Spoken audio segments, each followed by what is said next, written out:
Worried about using your real Amex number for online shopping? If you didn't know Amex offers virtual card numbers, you're missing a powerful security tool. Today, we're using Amex virtual card numbers to shop safely online. Welcome back to Guide with Samuel. Let's break it down. A virtual card number is a unique, disposable card number linked to your account. You can use it for online purchases, and if the number is stolen, your main account remains safe. The feature, Amex Go or Shop Safe. This feature is called Amex Go or Shop Safe and is available for many personal Amex cards.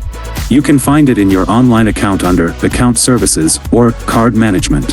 How it works: generate a unique number. You can generate a new virtual number for a single merchant or for a specific time period.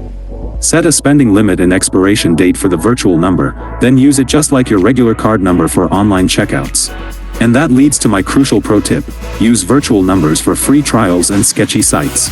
This is the perfect tool for signing up for free trials where it's hard to cancel, or for shopping on lesser-known websites. If you forget to cancel the trial, the charge will be declined after the virtual card expires. It's the ultimate protection against unwanted charges. So, just like that, you can add a powerful layer of security to your online life. Using virtual numbers goes a long way in preventing fraud and giving you peace of mind. Now I'm curious, do you currently use virtual card numbers from any of your credit cards? Why or why not? Let me know your thoughts down in the comments, and subscribe for more clear-cut guides like this one. Thanks for watching. I'm Samuel, and I'll see you in the next video.